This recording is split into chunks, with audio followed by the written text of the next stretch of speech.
Hello, my friends, and welcome back to the podcast. Today, I'm going through some of your worst doctor stories. Welcome to the Sick is Cool podcast, the show that's here to empower you, inspire you, and remind you that even in the face of chronic illness, you can lead an extraordinary life. I'm your host, Aimee Esther, and I'm thrilled to have you join our community. I understand the daily struggles, the physical and emotional roller coasters, and the relentless search for purpose and joy amidst it all. Although none of us chose to be a part of the Sick Club, here we are, warriors navigating a world that often doesn't understand us. Together, we are going to build a vibrant and supportive community that celebrates resilience and courage of the chronically ill. Now let's dive into today's episode and start reshaping our perspective on chronic illness. Today, I'm going through some of your worst doctor stories. I had you guys submit them.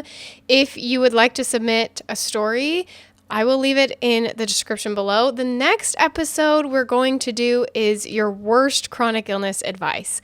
So if you have some good stories about when someone gave you some really questionable or just straight up crappy advice for your chronic illness, we'd love to hear that. If you've tried something that was just silly, anything that just was bad advice for the chronically ill. That's what we're going to talk about next time and laugh about, because we just need to make chronic illness a little bit lighter. It's so heavy. It's so hard. That's why we're here. The Sick is Cool podcast is about making chronic illness less heavy and scary and hard. It still is hard, but we gotta laugh about it sometimes. So that's why we're here. And I'm also looking to interview someone or multiple someones who have struggled with getting a diagnosis. Either you're undiagnosed still to this day, but you're having lots of symptoms, and we want to hear your story and your advice, or you're someone who went a really long time without knowing any answers, and maybe you did eventually get answers, but you have experienced not knowing what to do or where to go. Those are the types of people I would love to interview on the podcast. So send me an email if you're interested in that. Everything is linked in the description on YouTube or in the podcast notes if you're listening on your favorite podcast app.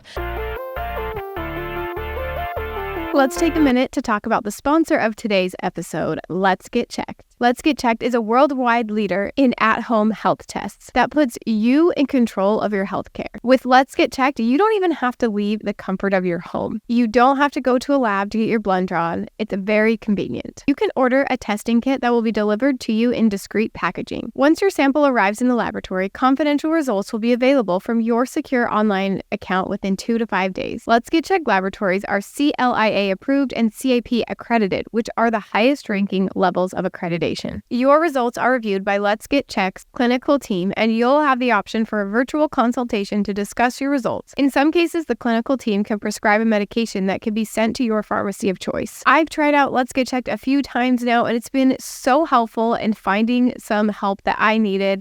I was going through a period where I had very limited energy. My fatigue seemed at its worst, and I was easily able to get my thyroid checked. And as someone who has young kids, very difficult to leave the house. It was so convenient to be able to take my blood test at home, send it in the mail, and have my results within a few days. Get easy to understand and actionable health insights in 2 to 5 days from the comfort of your own home. Visit trylgc.com/Aimee, that's AIMEE, to get 25% off your at-home test kit today. Everything you need is linked in the podcast show notes or in the description on the YouTube version of this podcast. Thanks again to Let's Get Checked for sponsoring this video. I am a big fan of them, and let's get back to the episode.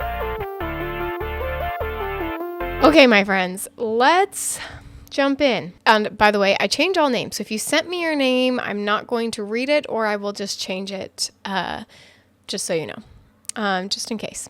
I don't know. Anyway, I'd love to chat with you one day because we share almost every single illness except maybe 2 you have that I don't, and I have that you don't. Okay, wait, we got to pause there.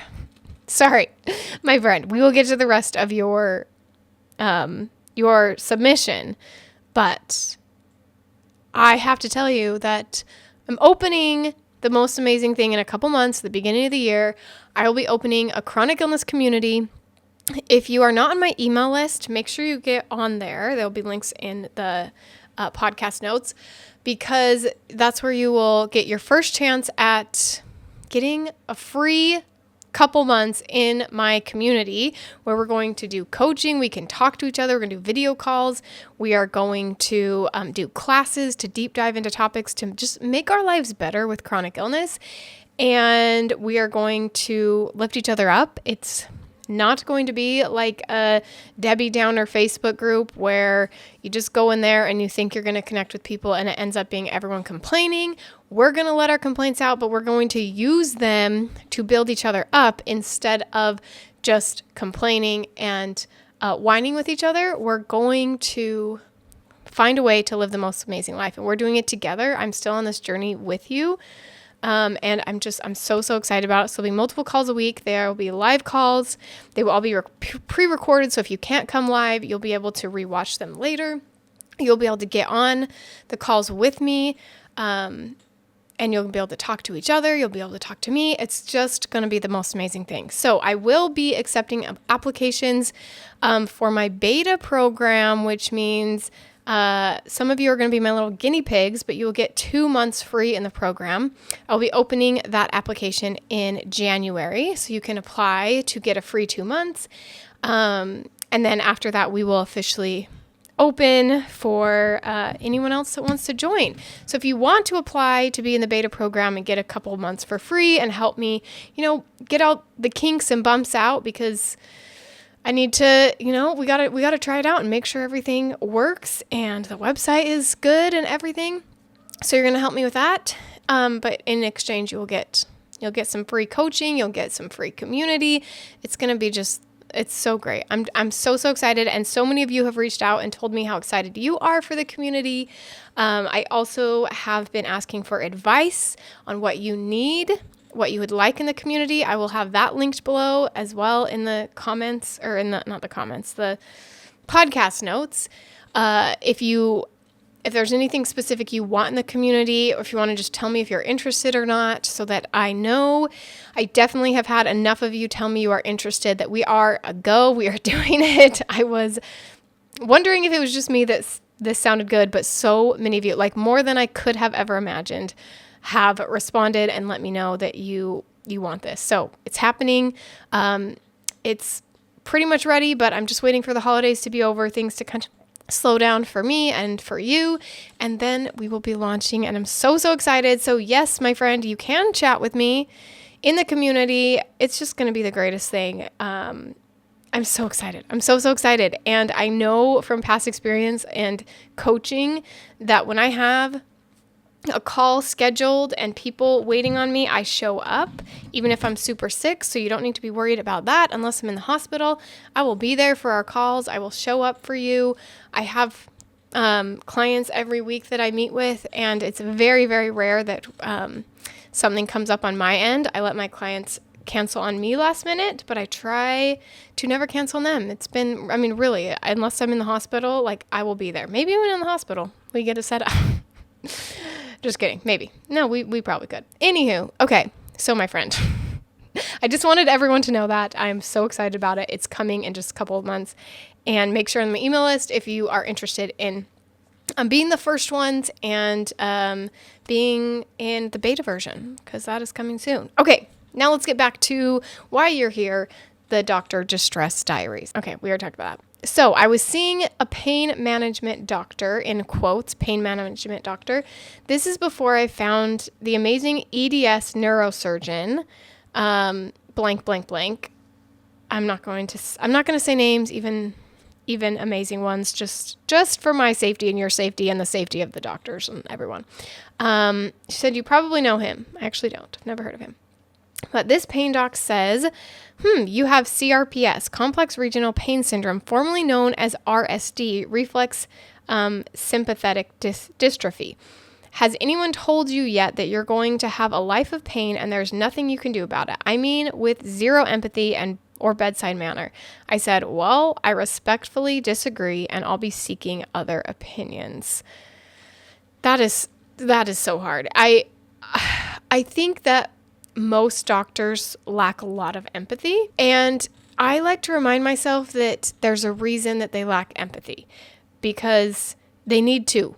they have so many patients that if they felt empathetic for everyone, they would probably bring that home with them. If I was a doctor, I'm a very empathetic person. I feel people's pain and it's hard for me not to bring that with me sometimes. And I think there's a it's a blessing and a curse, right? And I think doctors, they kind of need to cut themselves off from that empathetic side. You think of a surgeon, you don't want them, being so sad that they have to cut someone open and thinking about the pain this person's going to be in. They need to kind of cut off that empathetic part of their brain so that they can think more logically. Talk about this a lot in my course. We'll talk about a ton in the community. Our brains have two sides, which is logic and emotion. And the more logical we're thinking, the less emotion we feel. And the more emotional we are, the less logical we are. I'm sure you've seen this happen in your life where you get so emotional about something that you literally can't think logically about it. Someone gives you advice and you can't even take it because you're just in such an emotional state. And then there's the opposite where people turn off their emotions because they're only thinking logically. And there's a reason for that. And I think we have to remember that doctors aren't necessarily going to be empathetic. And I wish they were. I wish that there was the perfect happy medium where they could be perfectly empathetic where we need them and logical enough that they can do their job, that they can find the solutions, that they can look at the data and all of that. But I think it's really difficult for them. And I think we need to remember that. And I think we need to seek out the empathy somewhere else sometimes. And it could be that you just need to find a different doctor because there definitely are doctors out there that are more empathetic. And I think for some people or in certain situations, I want a doctor that's less empathetic. And like I want a surgeon, I don't want them to be super empathetic towards me. I want them to be able to do their job. I want them to be able to do it right. I want them to be able to see the problem and fix it instead of being worried about, how am I feeling about this, if that makes sense. But there's other situations where I really need more empathy. I think with chronic fatigue, chronic pain type things, often we need a little more empathy, a little less of the logical doctors. And so I think it's trial and error with doctors and reminding yourself that they are human and the reason they're not feeling empathetic probably has nothing to do with you. It probably, not even probably, I would say 99% of the time, it has to do with them, that they're seeing patient after patient throughout their day, that they only get 15 minutes with you and they have to look at the data. They can't look at the emotions behind it. I think we have to do both. We have to look for what's best for us, look out for ourselves, and know that doctors are human and they're doing their best, and remind ourselves that in some ways we want them to be like that. This episode is sponsored by Viome. If you're struggling with a health issue and can't figure out why, your gut could be to blame. When your body doesn't have enough good bacteria, bad bacteria flourish. Did you know that about 70% of our immune systems are found in our gut? Poor gut health and microbiome imbalances can lead to inflammation and a host of other issues that affect not only your immunity, but things like your weight, joints, skin, bloating, energy levels, sleep quality, and even your mood and mental clarity. If you have followed my health journey at all, you know that I have suffered from pretty much all of these issues. It is so frustrating to live with limited energy and lots of pain and fatigue. If you have related to any of these conditions, you need to check out Viome. Viome will tell you exactly what's going on inside your body and give you solutions to help. Thankfully, you may be able to fix a lot of these issues by having the right diet and the right pre and probiotic. Viome makes this process really simple by offering an at-home gut test so you can know the state of your gut health and what problems it may be causing. This test will ship straight to your door with the collection instructions. Activate your kit, complete the test, and ship it back for free. Their CLIA accredited labs analyze your microbiome activity using cutting-edge RNA technology. Viome's gut intelligence test reveals 20 integrative health scores, including your inflammatory activity, metabolic fitness, and gut lining health. You'll get results in 2 to 3 weeks through the app, along with personalized nutrition recommendations for your unique microbiome. They'll even reveal superfoods specific to you to enjoy and foods you should consume less or avoid. I took the Viome gut test, and let me tell you, it was so helpful to me. I have struggled with gut issues and lots of health issues. That's why we're here. And because I would try so many diets that didn't work, I would get extremely stressed out when I would eat. I never knew what to eat. I knew that pretty much everything would make me sick. And so I would just get a lot of anxiety around meals. And now, thanks to Viome, I actually know the right foods for me. And it even shows me why I should avoid certain foods and why I should eat certain foods. Something really interesting with my gut health test is that there were very few vegetables that ended up in my enjoy and my superfoods list, but I always felt like every other vegetable made me so sick, and Viome's gut test actually showed me that I was right about that. And I'm grateful that Viome helped validate what I was feeling and to help me to see more clearly and not only tell me what foods I should avoid and what I should eat, but why I should avoid them and why I should eat them. And it's helped me to create a better diet for myself. But I genuinely have loved my experience with Viome, and it has helped me see so much clearer the types of foods that are good and bad for my body. Don't let your gut keep you from living your best life. Take control of your health today because no one else is going to. As a special offer to my listeners, Viome is offering $110 off your test kit. Go to tryviome.com/Aimee Esther, that's AIMEEESTHER, and use code Aimee Esther for $110 off. If you're watching this on YouTube, check the link in the description or in the podcast notes if you're listening on your favorite podcast app for more information about Viome. Now let's head back to the episode. The next one says, after a long wait, I was finally diagnosed with POTS syndrome in November 2022 during a phone call with my cardiologist, which lasted 9 minutes long. I've not heard from anyone since or ever been offered any verbal advice on how to manage my condition through lifestyle changes other than being initially posted resources and links to websites. Oh, I really dislike this. Just reading something, it's harder for me to implement those changes than if I sit down and talk to someone and they say, Aimee, you really need to, increase your water, and here's why and here's how. And then I can ask some questions and I can clarify. And I hate when they just send you to a website. It drives me crazy. And again, I have to remind myself that maybe they've done that before. Maybe they've tried to be there for other people and help them through it, and it didn't work. And so now they just throw these papers at them. And that's probably what it is. It's probably, it's not that they don't care about me, but it's that they have history with this. But it's hard to hear that. It definitely is hard to hear that. Okay, this person continues. They say, despite the little support through medication and from YouTube channels such as this one, thank you. Over the last 9 months or so, I'm now feeling much stronger and confident in managing my symptoms on a daily basis. I'd initially put off having a family until I felt I was able to look after others, but with my improved health and the support of my strong partner, I finally felt ready and excited to start this conversation. Mid-August time, I emailed my cardiologist's secretary explaining that I wanted an appointment with him to discuss alternative options for medications as the tablets I'm on aren't suitable for pregnancy. The response was this: I will speak with Dr. X, but unfortunately there are no appointments left in 2023. I will print your email and expect him to do a letter, but he usually advises that no medicines are taken while you're pregnant and breastfeeding. This reply really distressed me, and I was really upset. How could someone speak of coming off medication so casually? Did they not realize that this medication was what helped me to complete daily tasks and function like a human being? And that it was a result of the medication that I felt able to consider having a family.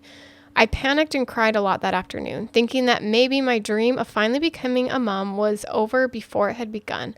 I replied that afternoon saying that our email caused me a lot of anxiety and that the POTS UK website had suggested that there were some medication options like beta blockers available, but got no reply. It's been over 2 weeks now, and after sending a chaser email, I just received her out of office response. It's a nerve-wracking time deciding to take a big step to start a family, and I've hoped to get more support or at least to steer in the right direction. I put that word in there. Or at least steer on what my next steps are. Hopefully someone will get in touch soon. #waiting patiently. P.S. Thank you for all you do. It's channels as this that have been such a rock for me in the absence of content from healthcare professionals. Lots of love from the UK. this is really hard, especially because for you, this is such an emotional thing, and it's kind of what I was talking about before, the emotion and logic, but in a different way, because you are so emotional about this topic of starting your family, and it's such a big deal to you. And the doctor, it's not a big deal to them. They see people starting families, they see people changing medications and stopping medications, and it's not a big deal to them because they see it so much. Have you guys heard of compassion fatigue? So compassion fatigue, a great example of it is COVID. When COVID started and anybody got COVID, we'd all freak out and we'd be really worried about them, and we'd ask for all these, what's going on? Are they okay? Are they in the hospital? Are they we would get really, emotional about it. And then as it's gone on, it's less and less. So now if somebody tells me they have COVID, it's like, it kind of goes over my head. I'm like, oh, bummer, they're sick. And then I move on, right? When before it was like, I'm thinking about them all the time. I'm texting them and asking them how they're doing. And as time got on, even like 6 months into it, it was less, we were less compassionate to each other when people would get it, because we were fatigued from being compassionate about this one topic all the time. And it took something extra, like someone being, in a really scary situation with the illness that would bring back some emotions, right? But there's this fatigue that we get, and my husband gets it with me. He has compassion fatigue with me sometimes, where he's taking care of me so much and he sees me sick so much that it no longer becomes this like, oh, I'm so sorry you're so sick all the time, and feeling bad for me and feeling empathetic towards me. And that part leaves because he's been doing it for so long, if that makes sense.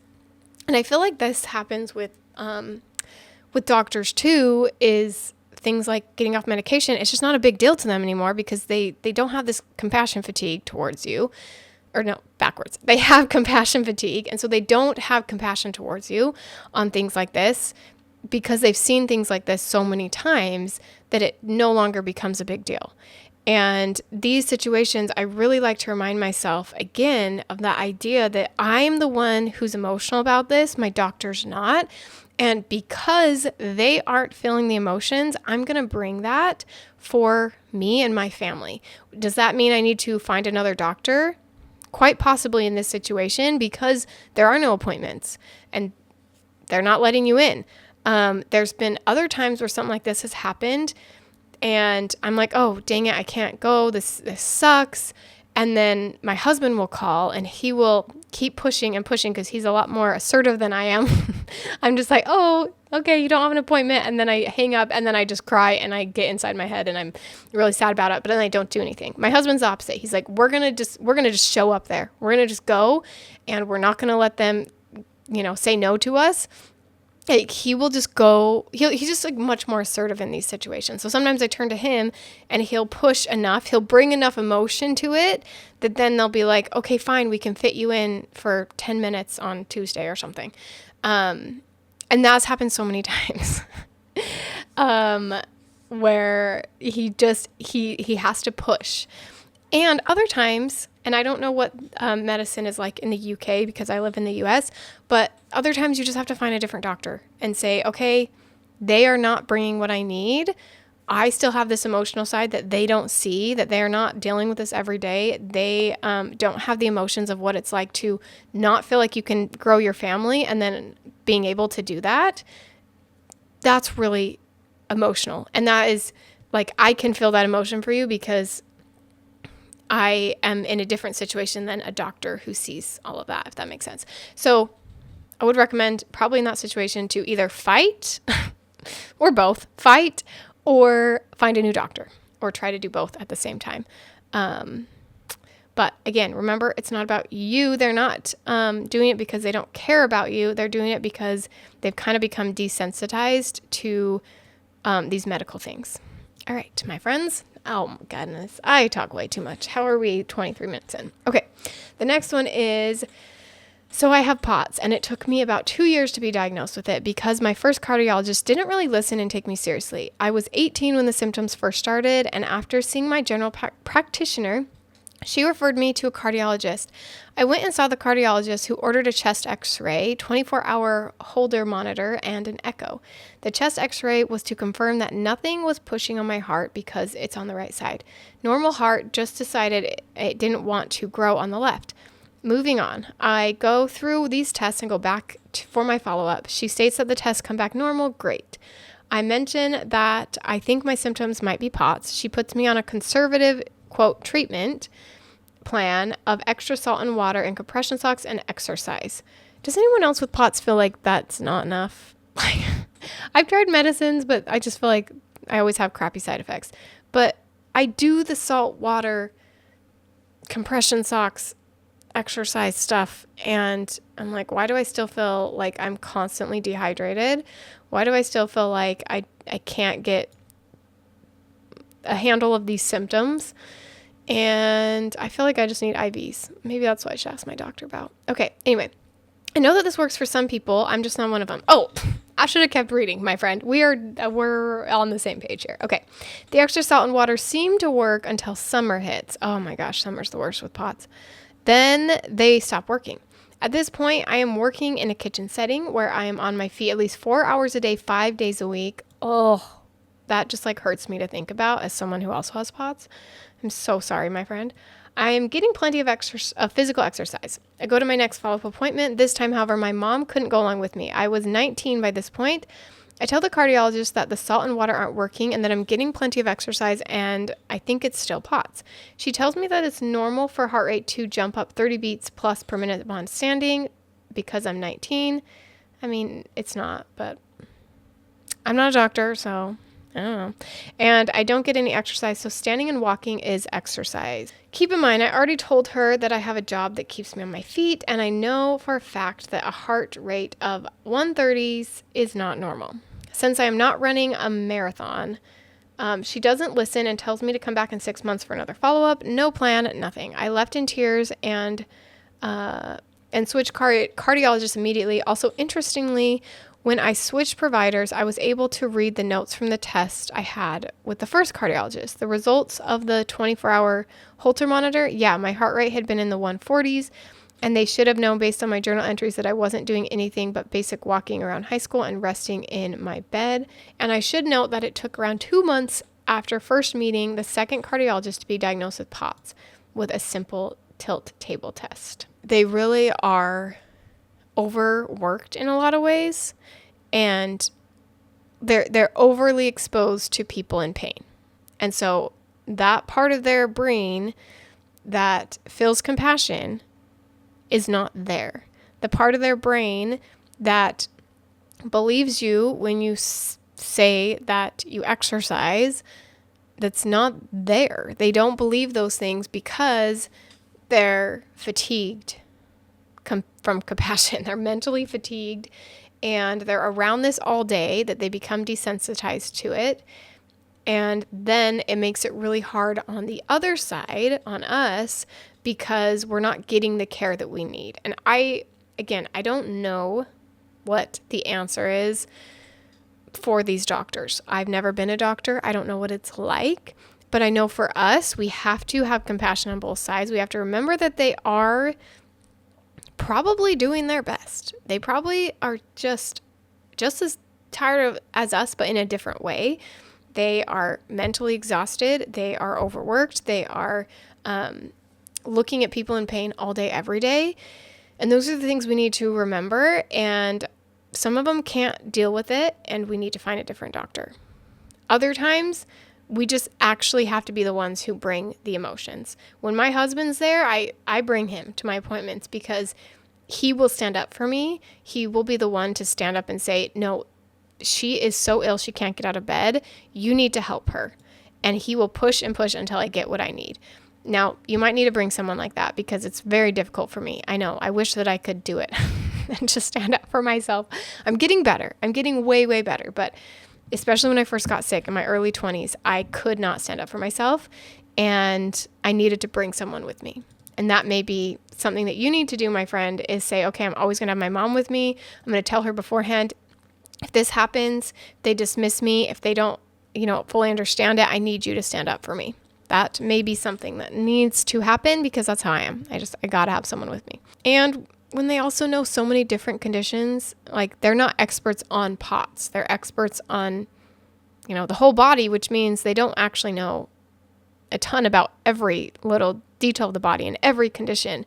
And that's also difficult because it's, again, one of those things where I have to be the one who's an expert on POTS. I do the research on POTS. I read the medical journals. I have to be the one to do that because they have so many other patients with so many other conditions that it's hard for them to, know what's best for you.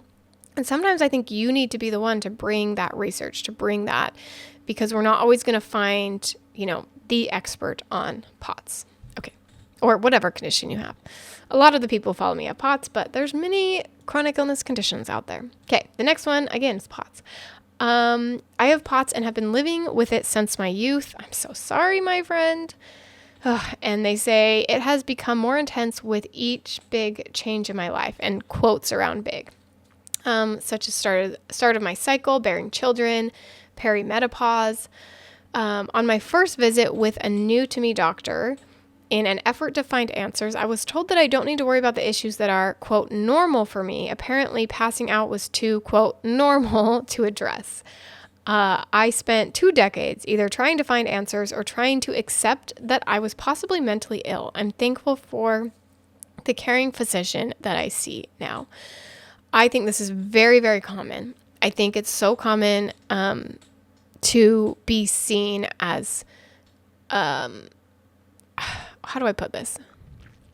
I think this is so common to feel like you're crazy by being physically ill or mentally ill. In my last podcast episode with Caroline, she talked about how her sister was having issues, and her doctor said that she said she was a hypochondriac, and she's like, great, now get me help, And that's the way that I've been trying to look at things with mental health. Is I think for a while I told myself like, oh, it's not like either it's all in my head and I'm crazy, or it's not all in my head and all this pain is real. And what if it's both? Like, what if some of it is, quote, in my head? What if some of it is physical symptoms coming from my brain? Whether it's, fibromyalgia, which causes my physical body to feel more pain to, normal sensations, whether it's anxiety that causes me to have GI issues and nausea and upset stomach, or whether it's that, I am a hypochondriac who wants the attention for being ill, or who wants anything, right? Like whatever it is, if it's a mental illness or a physical illness, either way, it's not a negative thing. I think I used to see it as if it's in my head, then I'm crazy. And it's like, no, that's not true. That's just another illness. It's the same thing as if you have a physical symptom. If your finger is cut off, it's the same thing as if, what is it called? The synapse in your brain are cut off and they're not working right. Like it's the same, but we view it as so different. And I think I do this too. And even just the way this was phrased, where this person says, trying to find answers or trying to accept that I'm possibly mentally ill, like, yeah, that's almost harder than accepting a physical symptom. At least for me it is. It's like accepting that I have anxiety, PTSD, depression has been harder for me than accepting that I have a physical symptom, or especially things like fibromyalgia was always hard for me to accept because it felt like, quote, it was all in my head. When I just think we need to change that. We need to change that idea that if you're mentally ill, it's you, and if you're physically ill, it's your body. No, it's both your body. You do not have to be defined by your mental illness. Okay. I don't know if that went down a totally different path than you meant for it. Sorry, my friend. Okay. A couple more here. The next one says, I was hospitalized for confusion due to low blood pressure and POTS. Some days it was 80/50 or lower. My EBV antibodies were the highest the hospital had ever seen. I was scheduled for an infectious disease specialist. She walked in, took one look at me, Googled CFS in front of me, and told me to go see a psychiatrist. What in the world? Oh my gosh, okay. There are moments where in my life where I read things that people send me that I think, okay, we really need to look at this doctor as a human and what they're, everything I've talked about today, that they're just doing their best and maybe they used to have compassion and they don't anymore. Maybe we want them to not have as much compassion. We just don't realize that in the moment. This is one of those situations where I'm just like, how is someone like that like, I don't even know the word. I don't know the word that I want to say about this person, but this doctor, like, no, I don't understand. Okay. This is just, it's passing a line from compassion fatigue to just rude. And, I don't know. I don't like this one. I'm sorry, my friend. I feel like at least she should have Googled it in the other room. And I don't understand if at least the hospital was worried about it, why she wouldn't get a second opinion or ask any questions. Like she just walked in, took one look at me. That's one thing that I really dislike is when they don't ask extra questions. They don't be thorough about things. And again, I have to remind myself that they are doing their best, that most of the time they only have a little bit of time. They forget, or they think they've already asked it, or they think they already know. But in these situations, even if she was sure it was whatever she thought, chronic fatigue syndrome or whatever she was thinking, she needed to ask more questions. That was just, especially at a hospital. I feel like at a hospital, they usually have more time with you. I don't know. That one, I want to be uplifting, but that one bugged me. Okay. Okay. The next one is, this last one. I was 27 and super sick. I went to the doctor and she told me to, quote, suck it up. There are people with real problems. Turns out I had CFS, POTS, FM, and thyroid cancer. Cancer? Oh my gosh. Again, I'm like, these last two, these were the kickers. I don't know what you call them, but yeah. Suck it up. There are people with real problems. Even if you think that, you should never say that to a human being. Obviously, this person had a lot of real things happening. CFS, POTS, FM, and FM, fibromyalgia, I'm guessing. And thyroid cancer. Oh my gosh. This is just wild. Like sometimes those other ones, I have the other ones, chronic fatigue syndrome, POTS, and fibromyalgia. And I get that like there's not a good test for it. So it's sometimes hard for doctors to believe it or they dismiss it. And like, I do get that. But I mean, my friend, you had thyroid cancer. Do you still have it? Ugh. I was 27. So I'm hoping that this was a long time ago and you have fought it and you're doing well. Send me an update, my friend. Even if it has nothing to do with the next submissions, you don't want to send your name, you could send me an update because I'd love to hear from you. Anyway, these are ones I don't understand. And yes, we want to give her the benefit of the doubt and think maybe she just had a bad day, which probably she did. But this one just makes me mad. I'm sorry. I don't understand why someone would say there are people with real problems. And as much as I want to give you advice onto how to deal with people like this, I don't like this person. This doctor, not good. Find a new one. Because yeah, there are real symptoms. And again, even if you were a hypochondriac, even if you didn't have real physical symptoms and it was your brain, causing whatever it is, causing anything, that is still a real illness and you need help. Like, instead of saying that, you could say, okay, you need help, but I'm not the one to give it to you. And here's some people who could. And I know sometimes we feel bad about that too, and that's hard to hear from doctors, but it's better than them saying they're people with real problems. And this is probably one of those situations where she's seen, you know, what she would consider as worse than where you were at. And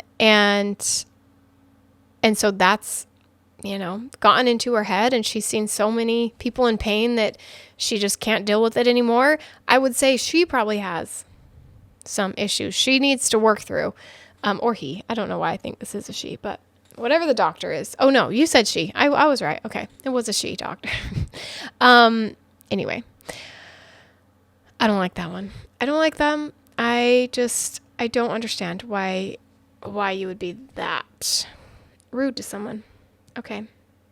This took a turn. I was really being good at the beginning. I was being motivational and helpful, and I was giving these doctors the benefit of the doubt, and I was trying to remember that they're just human. These last two got to me a little bit. Okay, these last two doctors are human beings.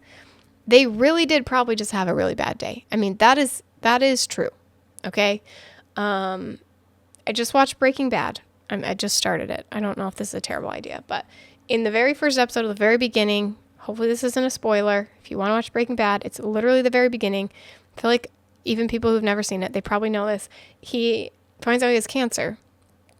And then he is just really rude to his employer. He like yells at him, says the F word, throws stuff around, and quits his job. And we know that he just found out he had cancer, and his emotions are going crazy. He doesn't know how to deal with it. But his employer had no idea and was like, who is this crazy person? Why is he being so rude? You know? And we have to think something really hard is going on for them. Whatever it is, these doctors, I feel like they have to have something going on, or else they would not treat you that way. Or they've just been around so much that they can't mentally take on anymore. And more than anything, let's remember that it's not about us. Them saying, suck it up, they're people with real problems, that has nothing to do with you. That has everything to do with that doctor. That has everything to do with what's going on for her, how she feels about herself and how she feels about the world and about illnesses. It has nothing to do with you, because the thing is, everybody has real problems. Even people who aren't chronically ill, they all have real problems. I feel like I had to redeem myself because I just got a little caught up in those last two messages. All right. Let's remember that everyone's human. Let's get away from people who are toxic for us, doctors who are toxic for us. Let's bring people with us to stand up for us if we can't stand up for ourselves. And let's remember that we need to bring the emotions, and they're going to bring the logical side of things. And we got to stand up for ourselves. We might have to do our own research about our own illness.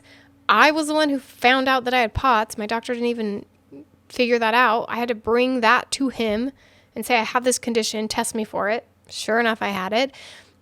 So we got to be there for ourselves. Okay, my friends, if you want to send a note for the next episode, it's not the next episode, because sometimes I do like interviews in between. Anyway, but the next episode like this, where I read your submissions, is worst chronic illness advice. So that will be linked. If you have some terrible advice people have given to you, let's hear it. If you want to be a part of the community that's coming real soon, if you're listening in the future, head to my website. You can join, maybe. I don't know if it's open when you're listening to this. But for those of you who are listening in real time, make sure you subscribe to my email list so that you don't miss that. And I guess that's everything, my friends. I hope you have a lovely holiday season, and I will see you on the next episode. Hey friend, do you find value in this podcast but want to take it to the next level?